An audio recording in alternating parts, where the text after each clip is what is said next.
আজি 12/4/2024 বৰ্ষৰ প্ৰাতঃ মুৰলী। ওম শান্তি। বাপ দাদা মধুবন। আজি বাবাই কৈছে, মৰমৰ সন্তানসকল, পিতাৰ মৰমটো সকলো সন্তানৰ প্ৰতি আছে, কিন্তু যিসকলে পিতাৰ ৰায় তৎক্ষণাৎ মানি লয় তেওঁলোকৰ প্ৰতি আকৰ্ষিত হয়।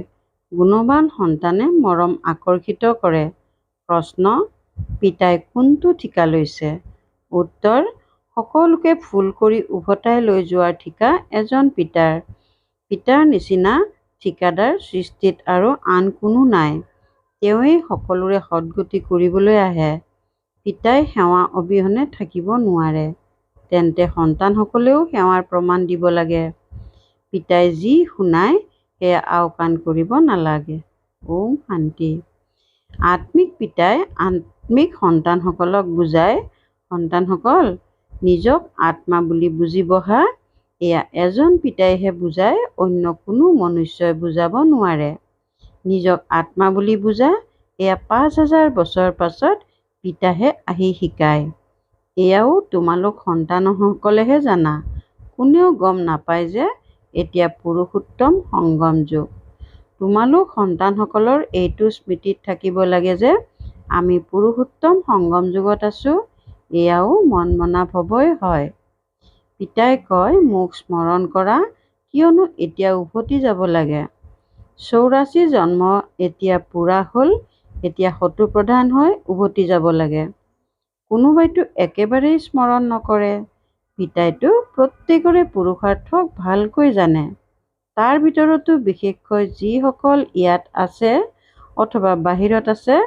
বাবাই জানে যদিও ইয়াক বহি চাওঁ, কিন্তু যিসকল মৰমৰ সেৱাধাৰী সন্তান আছে, স্মৰণ তেওঁলোকক কৰোঁ, তেওঁলোককেই চাওঁ। এই পাহ কেনে ধৰণৰ ফুল? এওঁৰ কি কি গুণ আছে? কিছুমান এনেকুৱাও আছে যাৰ কোনো গুণ নাই। এতিয়া এনেকুৱাসকলক বাবাই চাই কি কৰিব? পিতাটো হৈছে চুম্বক, পবিত্ৰ আত্মা, গতিকে নিশ্চয় আকৰ্ষণ কৰিব। কিন্তু বাবাই ভিতৰি জানে পিতাই নিজৰ গোটেই খতিয়ান জনায়, গতিকে সন্তানসকলেও জনাব লাগে। পিতাই কয়, মই তোমালোকক বিশ্বৰ মালিক কৰি তুলিবলৈ আহিছোঁ। আকৌ যিয়ে যেনেকুৱা পুৰুষাৰ্থ কৰিব, যি পুৰুষাৰ্থ কৰে সেয়াও গম পাব লাগে। বাবাই লিখে, সকলোৰে বৃত্তিৰ বিষয়ে লিখি পঠিওৱা অথবা তেওঁলোকৰ দ্বাৰা লিখি পঠিওৱা। যিসকল তৎপৰ বিচাৰ বুদ্ধি সম্পন্ন ব্ৰাহ্মণী, তেওঁলোকে সকলোবোৰ তেওঁলোকৰ দ্বাৰা লিখাই পঠিয়াই দিয়ে। কি কাম কৰে, কিমান উপাৰ্জন হয়। পিতাই নিজৰ বিষয়ে সকলো শুনায় আৰু সৃষ্টিৰ আদি মধ্য অন্তৰ জ্ঞান শুনায়। তেওঁ সকলোৰে অৱস্থাৰ বিষয়ে জানে। অনেক প্ৰকাৰৰ ভিন্ন ভিন্ন ফুল আছে নহয়। এটি এটি ফুল দেখুৱায়, চোৱা কেনেকুৱা অভিজাত ফুল। এতিয়া এনেকুৱা সুবাস যেতিয়া পূৰ্ণ ৰূপত ফুলি যাব, তেতিয়া অতি উত্তম সুবাস হৈ যাব। তোমালোকো এই লক্ষ্মীনাৰায়ণৰ দৰে লায়ক হৈ যাবা। গতিকে পিতাই চাই থাকে। এনেকুৱা নহয় যে সকলোকে শক্তিৰ কিৰণ দিয়ে, যি এনেকুৱা তেনেকৈয়ে আকৰ্ষণ কৰে। যাৰ কোনো গুণ নাই তেওঁ কি আকৰ্ষণ কৰিব? এনেকুৱাসকল তালৈ গৈ পাই পইচাৰ পদ পাব।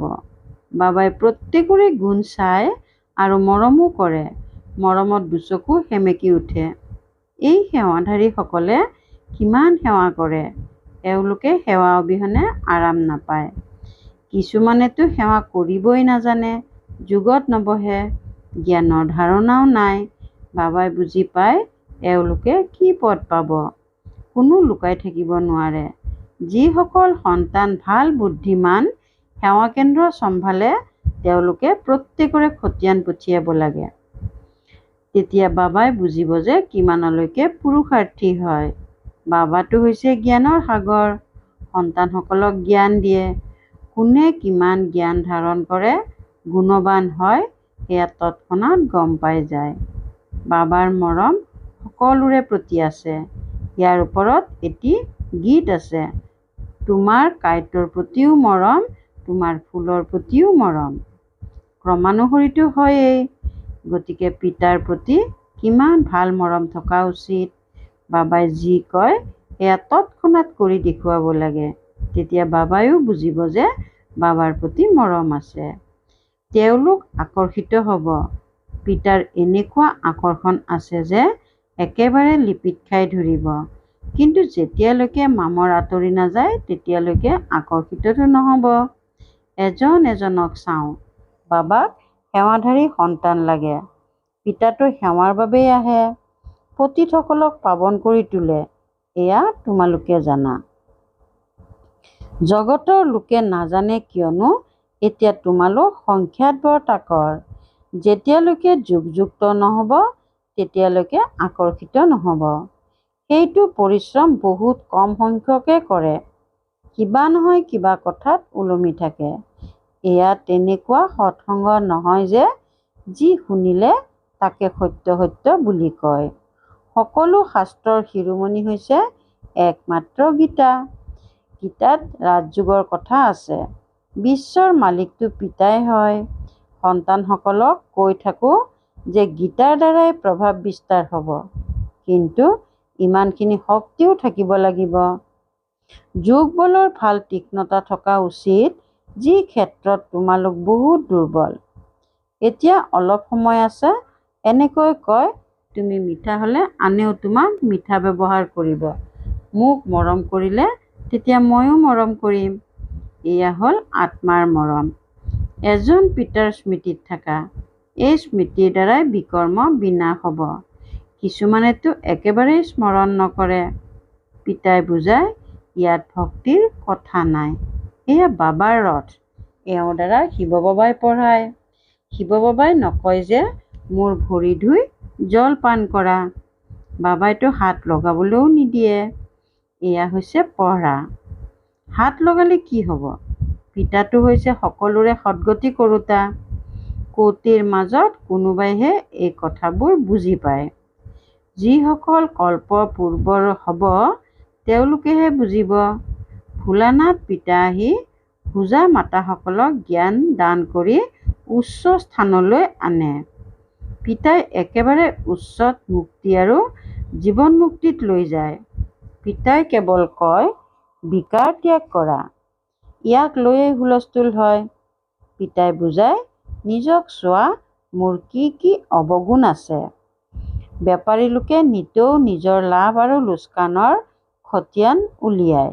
তোমালোকেও খতিয়ান ৰাখা যে কিমান সময় অতিকৈ মৰমৰ বাবা, যিয়ে আমাক বিশ্বৰ মালিক কৰি তোলে, তেওঁক স্মৰণ কৰিলোঁ। তেতিয়া দেখিবা কমকৈ স্মৰণ কৰিলে নিজৰে লাজ লাগিব যে এনেহেন বাবাক মই স্মৰণেই নকৰিলোঁ। আমাৰ বাবা সকলোতকৈ অপূৰ্ব। স্বৰ্গও গোটেই সৃষ্টিতেই অপূৰ্ব। তেওঁলোকেতো স্বৰ্গৰ লাখ লাখ বছৰ বুলি কৈ দিয়ে। আৰু তোমালোকে ৫,০০০ বছৰ বুলি কোৱা। কিমান দিন আৰু ৰাতিৰ পাৰ্থক্য আছে। যিসকল বহুত পুৰণি ভক্ত তেওঁলোকৰ প্ৰতি বাবা উৎসৰ্গিত হৈ যায়। বহুত ভক্তি কৰিলে নহয়। বাবাই ব্ৰহ্মাই এইটো জন্মত গীতা পঢ়িছিল আৰু নাৰায়ণৰ চিত্ৰও ৰাখিছিল। লক্ষ্মীক দাসত্বৰ পৰা মুক্ত কৰি দিলে। গতিকে কিমান আনন্দিত হৈ থাকে। যেনেকৈ আমি এই শৰীৰ ত্যাগ কৰি সত্য যুগত অন্য শৰীৰ ল'ম, তেনেকৈ বাবাও আনন্দিত হৈ থাকে যে মই ৰাজকুমাৰ হ'মগৈ। পুৰুষাৰ্থও কৰাই থাকে। বিনা পৰিশ্ৰমেৰে কেনেকৈ হ'ব? তোমালোকেও ভালকৈ পিতাক স্মৰণ কৰিলে তেতিয়া স্বৰ্গৰ উত্তৰাধিকাৰ প্ৰাপ্ত কৰিবা। কিছুমানেতো নপঢ়েই, দৈবী গুণো ধাৰণ নকৰে, খতিয়ানো নাৰাখে। খতিয়ান সদায় তেওঁলোকেহে ৰাখিব যিসকল উচ্চ হ'বলগীয়া হয়। নহ'লেতো কেৱল দেখুৱাবৰ কাৰণে কৰিব। ১৫-২০ দিনৰ পিছত লিখিবলৈ এৰি দিয়ে। ইয়াততো পৰীক্ষা আদি সকলো গুপ্ত। প্ৰত্যেকৰে যোগ্যতা পিতাই জানে। পিতাই কোৱা কথা তৎক্ষণাৎ মানি ল'লে কোৱা হ'ব আজ্ঞাকাৰী একান্ত বাধ্য। বাবাই কয়, এতিয়া সন্তানসকলৰ বহুত কাম কৰিবলগীয়া আছে। কিমান ভাল ভাল সন্তানেও এৰি গুচি যায়। এওঁ কেতিয়াও কাকো ত্যাগ নকৰিব বা বিচ্ছেদ নহ'ব। এওঁতো ড্ৰামা অনুসৰি আহিছে বৃহৎ ঠিকা ল'বলৈ। মই সকলোতকৈ ডাঙৰ ঠিকাদাৰ। সকলোকে ফুল কৰি উভতাই লৈ যাম। তোমালোক সন্তানসকলে জানা যে পতিতক পাৱন কৰি তোলোতা ঠিকাদাৰ এজনেই। তেওঁ তোমালোকৰ সন্মুখত বহি আছে। কাৰোবাৰ অলপ নিশ্চয়তা আছে, কাৰোবাৰ একেবাৰেই নাই। আজি ইয়াত আছে, কালিলৈ গুচি যাব। চলনে এনেকুৱা। অন্তৰ নিশ্চয় দহিব। মই বাবাৰ ওচৰত থাকি বাবাৰ হৈও কি কৰিছোঁ? সেৱা একোৱেই নকৰিলে কি পাবা? ৰুটি সেকা, ব্যঞ্জন ৰান্ধা এয়াতো আগতেও কৰিছিলা, নতুন কাম কি কৰিলা? সেৱাৰ প্ৰমাণ দিব লাগে। ইমানক মাৰ্গদৰ্শন কৰিলোঁ। এই ড্ৰামাখন বৰ বিস্ময়কৰভাৱে ৰচি থোৱা হৈছে। যি হৈ আছে তোমালোকে বাস্তৱত দেখি আছা। শাস্ত্ৰবোৰততো শ্ৰীকৃষ্ণৰ চৰিত্ৰ লিখি দিছে, কিন্তু চৰিত্ৰ হৈছে একমাত্ৰ পিতাৰ। তেওঁৱেই সকলোৰে সদ্গতি কৰে। এওঁৰ দৰে চৰিত্ৰ আন কাৰো হ'ব নোৱাৰে। চৰিত্ৰটো নিশ্চয় ভাল হ'ব লাগে, বাকী কাৰোবাক পলুৱাই নিয়া। এয়া কোনো চৰিত্ৰ নহয়। একমাত্ৰ পিতাই হৈছে সকলোৰে সদ্গতি কৰোঁতা। তেওঁ কল্পই কল্পই আহি স্বৰ্গ স্থাপনা কৰে। লাখ লাখ বছৰ কোনো কথাই নাই। গতিকে সন্তানসকলে চি অভ্যাস ত্যাগ কৰিব লাগে, নহ'লে কি পদ পাবা? প্ৰেমিকো গুণ দেখিহে প্ৰেমত পৰিব, নহয় জানো? প্ৰেমিক তেওঁলোকৰ প্ৰেমত পৰিব যিসকল তেওঁৰ সেৱা কৰিব। যিয়ে সেৱা নকৰে তেওঁ কি কামৰ? এই কথাবোৰ বহুত বুজিবলগীয়া। পিতাই বুজায়, তোমালোক মহান ভাগ্যশালী হোৱা। তোমালোকৰ দৰে ভাগ্যৱান কোনো নাই। যদিও তোমালোক স্বৰ্গলৈ যাবা, কিন্তু উচ্চ প্ৰাৰব্ধ গঢ়িব লাগে। কল্পান্তৰৰ কথা। পদ কম হৈ যায়, যি পাম সেয়াই ভাল বুলি ভাবি আনন্দিত হ'ব নালাগে। পুৰুষাৰ্থ বহুত ভালকৈ কৰিব লাগে। সেৱাৰ প্ৰমাণ দিব লাগে। কিমানক নিজৰ সমান কৰি তুলিলোঁ। তোমালোকৰ প্ৰজা ক'ত? পিতা শিক্ষকে সকলোকে পুৰুষাৰ্থ কৰায়, কিন্তু কাৰোবাৰ ভাগ্যত থাকিলেহে। সকলোতকৈ শ্ৰেষ্ঠ আশীৰ্বাদ এয়াই যে পিতাই নিজৰ শান্তিধাম এৰি পতিত সৃষ্টিত আৰু পতিত দেহত আহে। নহ'লে তোমালোকক ৰচয়িতা আৰু ৰচনাৰ জ্ঞান কোনে শুনাব? এইটোও কাৰো বুদ্ধিত ধাৰণ নহয় যে সত্যযুগত ৰাম ৰাজ্য আৰু কলি যুগত ৰাৱণ ৰাজ্য। ৰাম ৰাজ্যত এইখনেই ৰাজ্য আছিল, ৰাৱণ ৰাজ্যত অনেক ৰাজ্য আছে। সেইকাৰণে তোমালোকে সোধা নৰকবাসী হয় নে স্বৰ্গবাসী? কিন্তু মনুষ্যই এইটো নুবুজে যে আমি ক'ত আছোঁ। এয়া হৈছে কাঁইটৰ জংঘল, সেইখন হ'ল ফুলৰ বাগিচা। গতিকে এতিয়া পিতা মাতা আৰু অন্যান্য সন্তানসকলক অনুসৰণ কৰিব লাগে। তেতিয়াহে উচ্চ হ'ব পাৰিবা। পিতাই বুজায়তো বহুতেই, কিন্তু কোনোবা বুজোতাইহে বুজিব। কিছুমানেতো শুনি লৈ ভালকৈ বিচাৰ সাগৰ মন্থন কৰে। কিছুমানে বাবাই শুনোৱা কথাবোৰ আওকাণ কৰে। য'তে ত'তে লিখা আছে শিৱ বাবাৰ স্মৃতিত আছানে? তেতিয়া উত্তৰাধিকাৰো স্মৃতিলৈ আহিব। দৈবী গুণ থাকিলে দেৱতা হবাগৈ। যদি ক্ৰোধ থাকে, আখুৰি অৱগুণ থাকে, তেন্তে উচ্চ পদ পাব নোৱাৰিবা। তাত কোনো ভূত নাথাকে। ৰাৱণেই নাই, গতিকে ৰাৱণৰ ভূত ক'ৰ পৰা আহিব? দেহ অভিমান, কাম ক্ৰোধ এইবোৰ হ'ল ডাঙৰ ভূত। এইবোৰ দূৰ কৰাৰ একমাত্ৰ উপায় হ'ল বাবাৰ স্মৃতি। বাবাৰ স্মৃতিৰেহে সকলো ভূত দূৰ হৈ যাব। ভাল বাৰু, অতি মৰমৰ কল্পৰ পিছত পুনৰাই মিলিত হোৱা সন্তানসকলৰ প্ৰতি মাতা পিতা বাপ দাদাৰ স্নেহপূৰ্ণ স্মৰণ আৰু সুপ্ৰভাত। আত্মিক পিতাৰ আত্মিক সন্তানসকলক নমস্কাৰ। ৰাত্ৰি ক্লাছ। বহুত সন্তানৰ অন্তৰে বিচাৰে যে আমিও আনক নিজৰ সমান কৰি তোলাৰ সেৱা কৰোঁ, নিজৰ প্ৰজা তৈয়াৰ কৰোঁ। যেনেকৈ আমাৰ অন্য ভাতৃসকলে সেৱা কৰে, আমিও তেনেকৈ কৰোঁ। মাতাসকল সংখ্যাত অধিক কলহো মাতাসকলকেই দিয়া হৈছে। বাকী এয়া হৈছে প্ৰবৃত্তি মাৰ্ক। দুয়োৱে লাগে নহয়। বাবাই সোধে কিমান সন্তান আছে, চাই সঠিক উত্তৰ দিয়ে নে নিদিয়ে। 5টি নিজৰ আৰু এটি হ'ল শিৱ বাবা। কিছুমানেতো ক'ব লাগে কাৰণে কৈ দিয়ে, কিছুমানে সঁচাকৈ কয়। যিসকলে উত্তৰাধিকাৰী কৰি লয় তেওঁলোক বিজয়মালাত গাঁঠা যাব। যিয়ে সঁচাকৈ উত্তৰাধিকাৰী কৰি লয় তেওঁলোক নিজেও উত্তৰাধিকাৰী হয়। অন্তৰ সঁচা হ'লে চাহেব ৰাজি হয়। বাকীটো সকলোৱে ক'ব লাগে কাৰণে কৈ দিয়ে। এই সময়ত পাৰলৌকিক পিতাহে আছে যিয়ে সকলোকে উত্তৰাধিকাৰ দিয়ে। সেয়েহে স্মৰণো তেওঁকেই কৰিব লাগে যাৰ দ্বাৰা 21 জন্মৰ উত্তৰাধিকাৰ পোৱা যায়। বুদ্ধিত জ্ঞান আছে যে এয়াতো একোৱেই নাথাকিবগৈ। পিতাই প্ৰত্যেকৰে অৱস্থাক চাই সঁচা উত্তৰাধিকাৰী কৰি লৈছে নে কৰিবলৈ চিন্তা কৰি আছে। উত্তৰাধিকাৰী কৰি লোৱাৰ অৰ্থ বুজেনে? বহুত আছে যিয়ে বুজি পায়ো বাবাক উত্তৰাধিকাৰী কৰি ল'ব নোৱাৰে, কিয়নো মায়াৰ বশীভূত হৈ আছে। এই সময়ত হয়তো ঈশ্বৰৰ বশ হ'ব নতুবা মায়াৰ বশ হ'ব। যিসকল ঈশ্বৰৰ বশ হ'ব তেওঁলোকে উত্তৰাধিকাৰী কৰি ল'ব। মালা 8ৰো হয়, 108ৰো হয়। 8গৰাকীয়েতো নিশ্চয় চমৎকাৰ কৰিব। সঁচাকৈ উত্তৰাধিকাৰী কৰিহে এৰিব। যদিও উত্তৰাধিকাৰী কৰি লয়, উত্তৰাধিকাৰটো তেওঁলোকে লৈ লয়। তথাপিও এনেকুৱা উচ্চ উত্তৰাধিকাৰী কৰি লওঁতাসকলৰ কৰ্মও এনেকুৱা উচ্চ হ'ব। কোনো বিকৰ্ম নহয়। যি বিকাৰ আছে সেয়া সকলো বিকৰ্মই নহয় জানো? পিতাক বাদ দি যি অন্য কাৰোবাক স্মৰণ কৰা এইটোও বিকৰ্ম। পিতা মানে পিতা। পিতাই মুখেৰে কয় মামেকম কেৱল মোক স্মৰণ কৰা।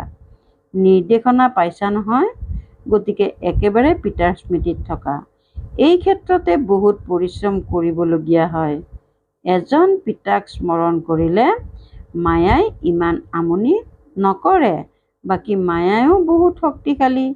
বুজি পোৱা যে মায়াই বহুত বিকৰ্ম কৰায়। ডাঙৰ ডাঙৰ মহাৰথীসকলকো বগৰাই পেলায়। দিনে প্ৰতিদিনে সেৱা কেন্দ্ৰৰ সংখ্যা বৃদ্ধি হৈ গৈ থাকিব। গীতা পাঠশালা বা মিউজিয়াম খুলি থাকিব। গোটেই সৃষ্টিৰ মনুষ্যই পিতাৰ কথাও মানিব, ব্ৰহ্মাৰ কথাও মানিব। ব্ৰহ্মাকেই প্ৰজাপিতা বুলি কোৱা হয়। আত্মাসকলকতো প্ৰজা বুলি কোৱা নহ'ব। মনুষ্য সৃষ্টি কোনে ৰচে? প্ৰজাপিতা ব্ৰহ্মাৰ নাম আহে, তেন্তে তেওঁ সাকাৰ। তেওঁ নিৰাকাৰ হৈ গ'ল। তেওঁতো অনাদি। তেওঁক অনাদি বুলি ক'ব। দুয়োজনৰ নাম আটাইতকৈ উচ্চ। তেওঁ আত্মিক পিতা, এওঁ প্ৰজাপিতা। দুয়োজনে বহি তোমালোকক পঢ়ায়। কিমান উচ্চ হ'ল! সন্তানসকলৰ কিমান নিচা থকা উচিত, কিমান আনন্দিত হোৱা উচিত। কিন্তু মায়াই আনন্দত বা নিচাত থাকিব নিদিয়ে। এনেকুৱা বিদ্যাৰ্থীয়ে যদি বিচাৰ সাগৰ মন্থন কৰি থাকে তেন্তে সেৱাও কৰিব পাৰিব, আনন্দিত হৈ থাকিবও পাৰে। কিন্তু কিজানি এতিয়া সময় বাকী আছে। যেতিয়া কৰ্মাতীত অৱস্থা হ'ব তেতিয়া আনন্দিত হৈও থাকিব পাৰিব। বাৰু আত্মিক সন্তানসকলৰ প্ৰতি আত্মিক বাপ দাদাৰ স্নেহপূৰ্ণ স্মৰণ আৰু শুভৰাত্ৰি। ধাৰণাৰ বাবে মুখ্য সাৰ 1 নম্বৰ, নিতৌ ৰাতি খতিয়ান চাব লাগে যে অতিকৈ মৰমৰ বাবাক গোটেই দিনটোত কিমান স্মৰণ কৰিলোঁ। নিজক জাহিৰ কৰিবলৈ খতিয়ান ৰাখিব লাগেনে নালাগে গুপ্ত পৰীক্ষাত কৰিব লাগে। 2 নম্বৰ, পিতাই যি শুনায় তাৰ ওপৰত বিচাৰ সাগৰ মন্থন কৰিব লাগে। সেৱাৰ প্ৰমাণ দিব লাগে। পিতাই শুনোৱা কথা আওকাণ কৰিব নালাগে। ভিতৰত যদি কিবা আখুৰি অৱগুণ আছে তেন্তে সেয়া পৰীক্ষা কৰি আঁতৰাব লাগে। বৰদান, বৈৰাগ্য বৃত্তিৰে এই অসাৰ সংসাৰৰ পৰা আকৰ্ষণ মুক্ত হৈ থাকোঁতা সঁচা ৰাজঋষি হোৱা। বৈৰাগ্য বৃত্তিৰে এই অসাৰ সংসাৰৰ পৰা আকৰ্ষণ মুক্ত হৈ থাকোঁতা সঁচা ৰাজঋষি হোৱা। ৰাজঋষি অৰ্থাৎ ৰাজ্য থকা স্বত্বেও বেহদৰ বৈৰাগী। দেহ আৰু দেহৰ পুৰণি সৃষ্টিৰ প্ৰতি অলপো আকৰ্ষণ নাথাকে, কিয়নো জানে এইখন পুৰণি সৃষ্টি হয়েই অসাৰ সংসাৰ। ইয়াত কোনো সাৰ নাই। অসাৰ সংসাৰত ব্ৰাহ্মণৰ শ্ৰেষ্ঠ সংসাৰ পাই গ'ল। সেয়েহে এই সংসাৰৰ প্ৰতি বেহদৰ বৈৰাগ্য, অৰ্থাৎ কোনো আকৰ্ষণ নাই। যেতিয়া কাৰো প্ৰতি আকৰ্ষণ বা বশ্যতা নাথাকিব, তেতিয়া ৰাজঋষি বা তপস্বী বুলি কোৱা হ'ব। শ্লোগান: যুক্তিযুক্ত বচন সেয়া যি মধুৰ আৰু শুভ ভাৱনা সম্পন্ন। যুক্তিযুক্ত বচন সেয়া যি মধুৰ আৰু শুভ ভাৱনা সম্পন্ন। ওম শান্তি।